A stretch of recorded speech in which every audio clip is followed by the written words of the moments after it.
प्रतीक दिल्ली में joint family के साथ रहता था, लेकिन जॉब की वजह से अपनी माँ के साथ दूसरे शहर में शिफ्ट हो जाता है, जहाँ उसकी प्रीति के साथ लव मैरिज हो जाती है, जिस पर बहू को नापसंद करते हुए उसकी माँ पूरा समय प्रीति को परेशान करने के तरीके निकालती रहती है। प्रीति, कहाँ हो? सुबह का नाश्ता दोपहर में खिलाओगी क्या? इसमें प्रीति और प्रतीक ऑफिस जाने के लिए तैयार हुए कमरे से बाहर आते हैं, जिसे देख सास प्रीति पर भड़कने लगती है। महारानी, तुम सुबह सुबह तैयार होकर घर का सारा काम छोड़कर कहाँ चल दी? जी वो ऑफिस। हैं? तुम ऑफिस से जाओगी तो घर में जो सफाई, नाश्ता, खाने का काम है वो क्या मैं करूंगी? माँ, मैंने उससे वादा किया था कि वो जॉब कंटिन्यू कर सकती है। अरे वाह जी वाह, दोनों आपस में सलाह कर फैसले ले लिए। मैं क्या यहाँ बेवकूफ बैठी हूँ? मुझसे पूछना किसी ने जरूरी नहीं समझा? मम्मी, आप फिक्र ना करें, मैं आज ही रेजिग्नेशन दे दूंगी। प्रीति ऑफिस के लिए चली जाती है और अगले दिन से जॉब छोड़ घर के कामों में लग जाती है, लेकिन साथ ही उदास भी रहने लगती है, जिसे देख प्रतीक को अच्छा नहीं लगता। मुझे पता है तुम्हें अपनी जॉब कितनी पसंद थी। आई एम सॉरी प्रीति। अरे कुछ नहीं होता, बस मम्मी खुश रहनी चाहिए। अब प्रीति अपनी सास को खुश करने और उनका दिल जीतने की जी तोड़ कोशिश करती रहती है, पर सास कभी उससे सीधे मुंह बात तक नहीं करती। इसी तरह दिन बीतने लगते हैं। एक शाम प्रतीक ऑफिस से परेशान घर वापस आता है। माँ, चाची का फोन आया था। दादी की तबीयत बहुत खराब है, हमें दिल्ली जाना होगा। पति की बात सुन प्रीति तो पैकिंग शुरू भी कर देती है, पर माँ वहीं बूत बनी खड़ी रह जाती है। लगता है मम्मी अपनी सास से बहुत प्यार करती हैं, तभी उनके बीमार होने की खबर सुन शॉक में आ गई। ये प्यार नहीं, परेशानी है। तुम तो ऐसे सोचो कि अब से जब तक दिल्ली में हो तुम्हारे अच्छे दिन शुरू। अच्छा, ऐसा क्या है दिल्ली में? वो तुम्हें कुछ ही घंटों में पता चल जाएगा।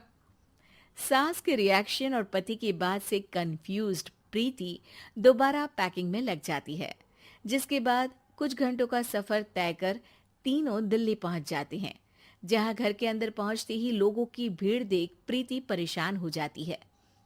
हे भगवान, इतनी भीड़! प्रतीक, कहीं तुम्हारी दादी को कुछ हो तो नहीं गया ना? पागल, ये भीड़ नहीं, मेरा परिवार है। क्या? इसे तुम परिवार कहते हो? अरे इसे तो जिला घोषित कर देना चाहिए। तुम्हारा परिवार का तो अपना पर्सनल बिग बॉस बन सकता है। हैरान परेशान प्रीति परिवार वाले सदमे से बाहर निकली भी नहीं होती कि सिर पर पल्ला रखे शांत तरीके से सबके साथ बात करते हुए अपनी सास को देख उसे दूसरा सदमा लग जाता है। हाय राम, ये मम्मी का ऐसा भी कोई रूप है? ये तो मुझे पता ही नहीं था।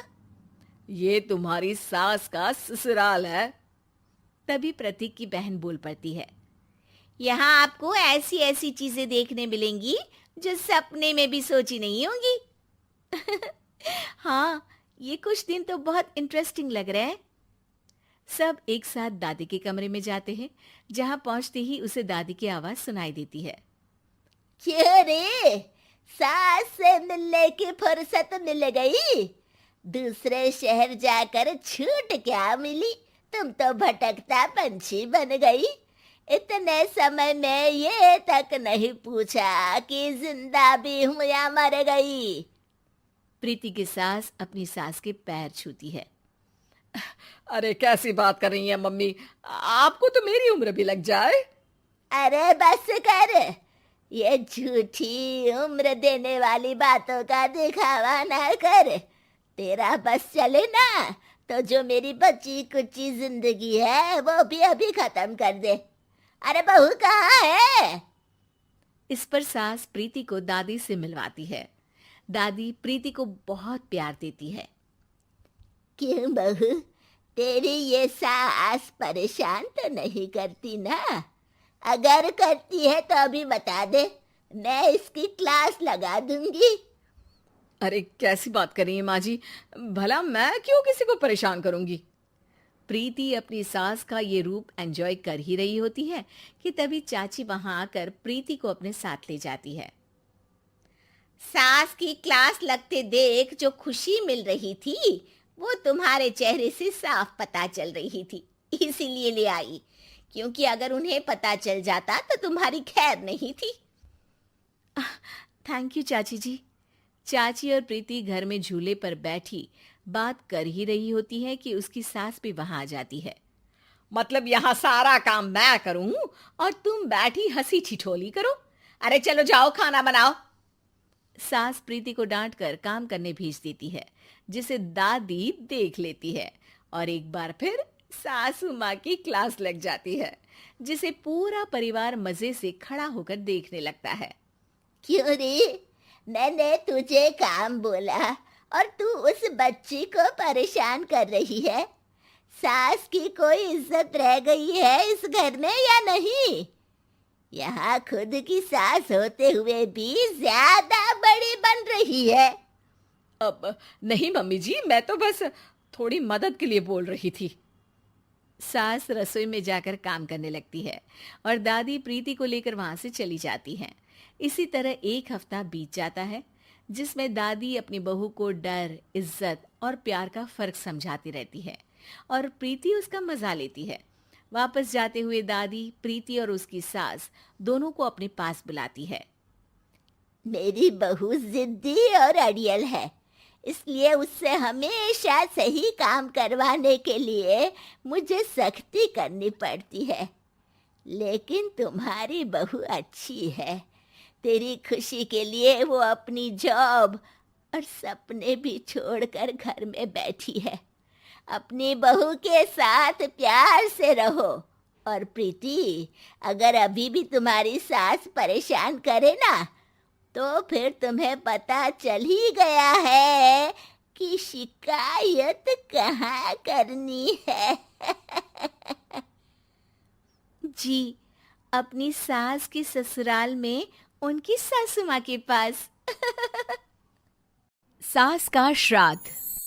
नंदिनी और दिलीप की शादी के कुछ हफ्तों बाद ही सास की मृत्यु हो जाती है, जिस वजह से ससुराल में आई नई बहू एकदम अपने ऊपर इतनी जिम्मेदारी देखकर घबरा जाती है। मुझे घर गृहस्थी के बारे में कुछ नहीं पता, सब कुछ कैसे संभालूंगी? मैं तो किसी रिश्तेदार को ठीक से जानती तक नहीं। अगर कहीं कोई गलती हो गई तो लोग क्या कहेंगे? नंदिनी, तुम बेमतलब इतना टेंशन ले रही हो। घर में हम दोनों के अलावा कोई है नहीं। जैसा भी काम करो कोई जज करने वाला नहीं है। रही बात रिश्तेदारों की, तो उन्हें मैं संभाल लूंगा। पति का सपोर्ट देखकर नंदिनी के अंदर हिम्मत आ जाती है। अब दोनों मिलकर एक दूसरे को संभालते हुए आगे बढ़ने लगते हैं। इसी तरह 1 साल बीत जाता है और श्राद्ध के दिन शुरू होते हैं। नंदिनी के पास सास की बहन का फोन आता है। बहू, पता है ना, श्राद्ध शुरू हो गए। जी मौसी जी, मुझे पता है। तो फिर सास का पहला श्राद्ध कब करोगे? पंडित जी से बात की? कोई तैयारी की? मौसी जी, मैं कल ना पंडित जी के पास चली जाऊंगी। ठीक है, बात करके सब अच्छे से तैयारी करना। हाँ, किसी भी रीति रिवाज में कमी नहीं रहनी चाहिए। नंदिनी मौसी सास की बात पर तो हाँ बोलकर फोन काट देती है, लेकिन फिर रीति रिवाज और श्राद्ध के बारे में कुछ पता ना होने की वजह से दोबारा टेंशन में आ जाती है। शाम को दिलीप के घर वापस आते ही उस पर अपने सवालों की बारिश शुरू कर देती है। आज मौसी जी ने फोन करके मम्मी के श्राद्ध के बारे में बोला। हाँ, मुझे याद है। तुम पंडित जी से बात कराओ, बाकी फिर वैसे ही तैयारी कर लेंगे। वो तो मुझे पता है, लेकिन मौसी जी ने साथ में रीति रिवाज के बारे में भी बोला, और इस घर के किसी भी रिवाज के बारे में मुझे कुछ भी नहीं पता। देखो, इतना सोचने की जगह जैसा पंडित जी बोले वैसा कर लो, सब सही होगा। अगले दिन दिलीप के ऑफिस जाते ही नंदिनी घर के बाकी सब काम छोड़ पंडित जी के पास जाती है, जो उसे श्राद्ध करने की तारीख के साथ क्या और कैसे करना है सब कुछ अच्छे से समझा देते हैं। घर वापस आते ही नंदिनी मौसी सास को फोन करती है। मौसी जी 2 दिन बाद मम्मी का श्राद्ध रखा है। ठीक है, आ जाऊंगी। और पहला श्राद्ध है, इसलिए पूरे परिवार को बता देना। सब साथ में पूजा करेंगे तो दीदी को अच्छा लगेगा। मौसी के कहे मुताबिक नंदिनी सबको इन्फॉर्म कर पूजा की तैयारियों में लग जाती है। 2 दिन बाद पूरा परिवार उनके घर इकट्ठा होता है और देखते ही देखते सबके बीच गृह युद्ध शुरू हो जाता है, जिससे नंदिनी और दिलीप की परेशानी कम होने की जगह बढ़ जाती है। तुमने तो बोला था कि परिवार इकट्ठा होगा, सबके साथ काम कैसे निपट जाएगा पता भी नहीं चलेगा। यहाँ तो मुझे ऐसा कुछ होता नहीं दिख रहा। हाँ, क्योंकि हमें ज्यादा कुछ पता नहीं है और परिवार तो यहाँ आ चुका है, इसलिए जो भी है अब इनके वापस जाने तक तो हमें सहना ही पड़ेगा। रही बात काम की, तो मैं हूं ना। तुम ना बस परिवार संभाल लो, काम मैं देख लेती हूँ। दिलीप परिवार वालों की गुत्थम गुत्थी और मामला संभालते हुए सबको शांत करता है, जिसके बाद सब पूजा करने बैठते हैं। बोलो भला, श्राद्ध वाले दिन इंसान की पसंद का खाना बनता है और भाभी को खीर जान से ज्यादा पसंद थी, पर बहू तुमने तो वो बनाई ही नहीं। वो एक्चुअली मुझे खीर बनानी नहीं आती, कुछ खराब हो जाता तो बहुत नुकसान होता, इसलिए नहीं बनाई। लेकिन बाजार से मंगवाई है, कुछ देर में आ जाएगी। ऐसी तो आजकल की लड़कियां हैं जिन्हें सास की खुशी से ज्यादा नुकसान की चिंता है, जो खीर तक बाजार से मंगवाती है। मौसी जी, मम्मी की खुशी को याद रखते हुए नंदिनी ने खीर का ऑर्डर उनकी पसंदीदा मिठाई की दुकान पर दिया है। अरे बनाएगी नहीं तो सीखेगी कैसे? माफ करना मौसी जी, लेकिन आज पूरे परिवार का खाना बना है और ऐसे में प्रैक्टिस के चलते मैं इतने सारे लोगों के लिए खीर बनाती और अगर जरा भी गड़बड़ हो जाती तो बहुत खाने का नुकसान होता ना, जो अच्छा नहीं होता। नंदिनी की बात को इग्नोर करते हुए मौसी चुप हो जाती है, जिसके बाद सब पूजा करते हैं और कुछ देर बाद खाना खाने बैठते हैं। लेकिन उन्हें वहां भी शांति नहीं रहती। वो कभी खाने में कमी निकालना तो कभी किसी चीज की फरमाइश करना शुरू कर देते हैं। आखिर ये लोग माँ के श्राद्ध की पूजा के लिए आए हैं या बस ये गलत है, ये वैसा क्यों है, ये ऐसा क्यों नहीं, ये चाहिए, वो अच्छा नहीं, ये सब बोलने के लिए? मुझे तो समझ में नहीं आ रहा, यहाँ श्राद्ध की पूजा हो रही है या इनकी पार्टी।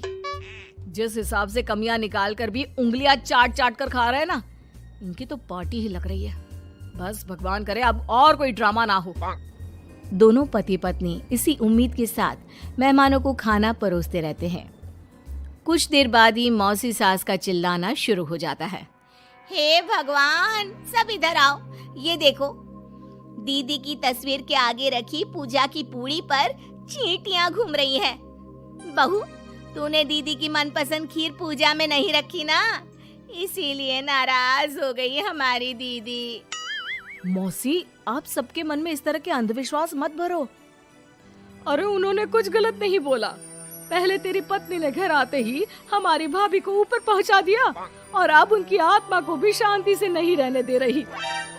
इसी के साथ एक एक कर घर में सब अपनी राय देने लगते हैं, जो कुछ ही देर में एक बड़े मुद्दे का रूप ले लेता है, जिसमें सबकी बात और इल्जाम घूम फिर कर नंदिनी या दिलीप पर ही आते हैं। बस करो, आखिर आप लोग हमसे चाहते क्या हो? खुद तो एक दिन भी लड़ाई किए या किसी पर इल्जाम लगाए बिना रह नहीं सकते, तो फिर किस हक से दूसरों को बुरा बोल रहे हो?